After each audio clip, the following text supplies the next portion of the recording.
క్రైస్తవ జీవితము మంచి వృక్షము లేక జీవవృక్షముగా మనల్ని వర్ణించగలిగినటువంటి జీవితమై ఉండాలి ప్రియులారా. ఈనాడు మనం కీర్తన గ్రంథంలో చూస్తూ ఉన్నాం. మొదటి అధ్యాయం 3వ వచనంలో మనం చదువుతున్నాం. అతడు ఏటి ఒడ్డున నాటగా సకాలములో పండ్లనిచ్చుచు ఆకులు వాడిపోని చెట్టు వంటివాడు, అతడు చేపట్టిన కార్యములన్నిటను విజయమును గాంచును అని. ఈనాడు క్రైస్తవునిగా ప్రియులారా, మనము దేవుని సాన్నిధ్యంలో మోకరిల్లి ప్రార్థిస్తూ ఉన్నటువంటి ఒక స్థితిని మనం కలిగి ఉన్నామంటే దాని యొక్క ముఖ్య సారాంశం ఏంటంటే, ఆయా సమయంలో మనము ఎదుర్కొంటున్నటువంటి కొన్ని బాధలు, ఇబ్బందులు, శారీరక సమస్యలను బట్టి ప్రభువా మాకు కావలసినటువంటి ఆశీర్వాదాలు దయచేయమని ప్రార్థించే ఒక విధానమున కాకుండా నీ జీవితమే ఒక ఫలించే వృక్షముగా మారాలి క్రీస్తులో.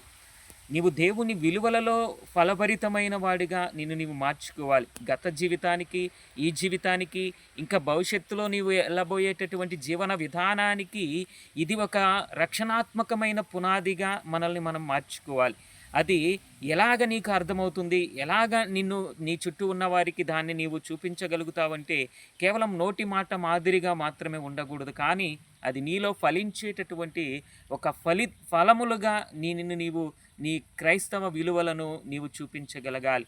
అలాంటి ఒక జీవితమే మనం జీవించగలిగిన నాడు అప్పుడు దేవుడు నీతో చెప్తున్న ఒక గొప్ప మాట, నీవు ఏటు ఒడ్డున నాటబడిన వృక్షమును పోలిన వాడిగున్నావు. అంటే నా రక్షణలో ఎదిగేవాడిగా ఉన్నావు, నా రక్షణను పొందేవాడిగా ఉన్నావు.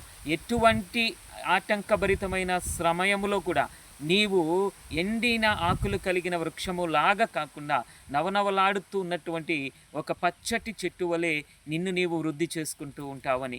అలాంటి ఒక జీవితమే ప్రతి వ్యక్తి, యవన కాలంలో ఉన్నవారు కానీ, వృద్ధాప్యంలో ఉన్నవారు కానీ, నడి వయస్కులుగా ఉన్నవారు కానీ, ఎవరమైనా కూడా ప్రియులారా గమనించవలసింది ఒకటే, నీ క్రీస్తులో నీవు ఎంత ఫలిస్తున్నావు, నీ ఫలాలు ఎంత మాధుర్యముగా ఉన్నాయి, ఆ రుచిని దేవుడు ఎంత ఆస్వాదించగలుగుతున్నాడు.